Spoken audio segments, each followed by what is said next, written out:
एक फ्रांसीसी दूत दुबुक ने नेपोलियन को टीपू की मृत्यु की सूचना दी। इस कड़ी में हम यह जानने का प्रयास करेंगे कि टीपू की मृत्यु के बाद उनकी सेना का क्या हुआ। श्रीरंगपट्टनम में मची अफरा तफरी। 2 दिन तक ब्रिटिश सेना लूटपाट में लगी थी। यहाँ तक कि जनरल हैरिस और बियर्ड भी लूट और हत्या को रोकने में असमर्थ रहे। इस उलझन के बावजूद टीपू के परिवार को बचाने में कामयाब थे। अंग्रेजों द्वारा माफी की घोषणा किए जाने के बावजूद कई सैनिक छिप गए और भूमिगत हो गए। उनमें से कुछ पिंजरों में शामिल हो गए थे। जब अंग्रेजों ने वाडेयोर परिवार को सत्ता सौंपी तो पूर्णिया को नए मैसूर साम्राज्य के दीवान के रूप में नियुक्त किया गया। टीपू सुल्तान के दरबार की कुछ प्रमुख हस्तियों को वोडेयर सेना और महल में सेवाएं मिलीं। अंग्रेजों ने भी उन्हें अपनी सेना में भर्ती कर लिया। एक अन्य महत्वपूर्ण व्यक्तित्व धोडिया वाघ एक सैन्य सैनिक थे जिन्होंने हैदर अली और टीपू सुल्तान की सेवा की। टीपू की मृत्यु के बाद उसने टीपू के कुछ सैनिकों के साथ एक सेना खड़ी की। उसने मैसूर साम्राज्य के उत्तरी भाग पर अधिकार कर लिया। उसने अंग्रेजों और मराठों के क्षेत्रों पर हमला किया। बहुत प्रयासों के साथ अंत में आर्थर वेलेस्ली के नेतृत्व में एक ब्रिटिश सेना द्वारा उसे पराजित किया गया और मार डाला गया। 10 सितंबर 1800 में मृत्यु हो गई। टीपू के युग के एक अन्य प्रमुख व्यक्ति गुलाम अली खान थे। वह वरिष्ठ सैन्य कमांडर और वकील थे। वह कॉन्स्टेंटिनोपल के दूतावास के मुखिया वकील थे। 1792 में वह टीपू के बंधक पुत्रों अब्दुल खालिक और मियाजुद्दीन के साथ मद्रास गए।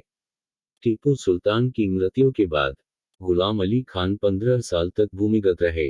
वह 1815 में फिर से प्रकट हुए। उन्हें 1816 में कृष्णागिरी का जिला मुंसिफ नियुक्त किए गए। वह 1854 में सेवानिवृत्त हुए। 105 वर्ष की आयु में कृष्णगिरी में उनका निधन हो गया। उन्हें शाही मस्जिद किले कृष्णागिरी के दक्षिणी हिस्से में दफनाया गया है।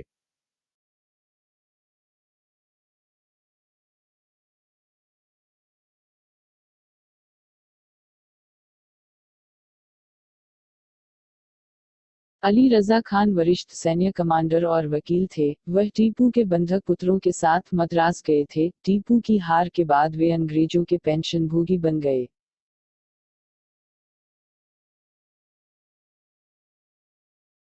किरमानी टीपू के राज्य में एक दरबारी इतिहासकार थे। वह एक ब्रिटिश पेंशन भोगी बन गए। उन्होंने कलकत्ता में अंग्रेजों के संरक्षण में बहुत सारी किताबें पूरी कीं। टीपू के सक्षम कमांडरों में से एक कमरुद्दीन को 4000 मैसूर घुड़सवारों के साथ कावेरीपुरम भेजा गया था।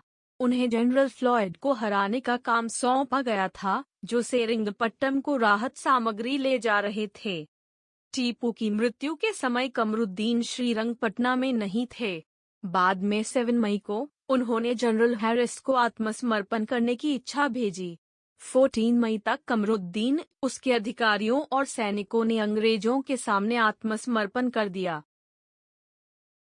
27 मई 1799 तक अंग्रेजों द्वारा यह निर्णय लिया गया था कि वाडेयो शासक को माइसोर का प्रभारी बनाया जाएगा। विलियम किर्कपैट्रिक ने माइसोर की सैन्य शक्ति को तोड़ने का फैसला किया। संधि के अनुसार माइसोर का फ्रांसीसी और किसी अन्य रियासत के साथ कोई संचार नहीं होना चाहिए। ब्रिटिश सेना को माइसोर के भीतर तैनात किया जाएगा और सालाना 7 लाख का वार्षिक भुगतान किया जाएगा।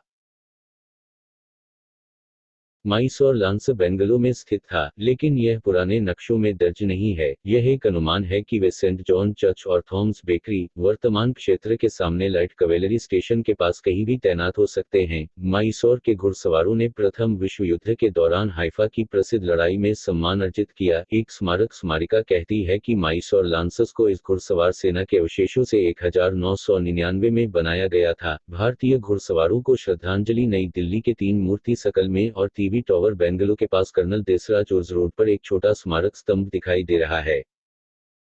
Stories you would haven't heard before, tales laden with historical facts and evidence. Historical moments that are not in regular books. An honest effort to bring forward the engaging stories to the viewers. Subscribe to this channel to see more such stories.